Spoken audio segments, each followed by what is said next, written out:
আসসালামু আলাইকুম। যারা ব্র্যান্ডেড টিভি খুঁজছেন এবং অনেক কম বাজেটের মধ্যে, তাদের জন্য জসিং ইলেকট্রনিক্স নিয়ে আসছে আপনার স্যামসাং ব্র্যান্ডের 50 ইঞ্চি একটা টিভি। এটা মডেল নাম্বারটা যদি আমরা বলি, মডেল নাম্বার হচ্ছে 50AU7700, ক্রিস্টাল প্রসেসর 4K এবং ভয়েস কন্ট্রোল টিভি। তাছাড়া এখানে আরও একটা টিভি আছে, এটা দেখা যায়। এটা কিন্তু মডেল নাম্বার হলো যে 50AU8000, এটা হচ্ছে 7700, আর এটা হচ্ছে 8000।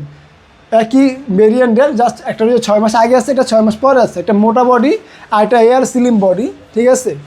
তা শুধু আপনার প্রসেসরটা একটু ডিফারেন্স। তো এই 50 ইঞ্চি টিভিগুলো যারা নিতে চাচ্ছেন, তো প্রাইসটা আমি বলে দিই। প্রাইসটা হলো যে আপনার যদি আপনার AU7700 যে মডেলটা আছে, এটা যদি নেন, এটার প্রাইস পড়বে মাত্র 42,000 টাকা। সাথে থাকবে 1 বছরের প্যানেল ওয়ারেন্টি, 1 বছর সার্ভিস ওয়ারেন্টি এবং বাংলাদেশের 64 জেলায় ডেলিভারি চার্জ সম্পূর্ণ ফ্রি। তাছাড়া যারা AU8000 মডেলটা নিতে চাচ্ছেন, তো তাদের জন্য প্রাইসটা পড়বে মাত্র 45,000 টাকা এবং ওয়ারেন্টি গ্যারান্টি অ্যাভারেজ সেম থাকবে। তো যা যা নিতে চাচ্ছেন, এখনই আমাদের স্ক্রিনে দেওয়া নাম্বারে যোগাযোগ করুন।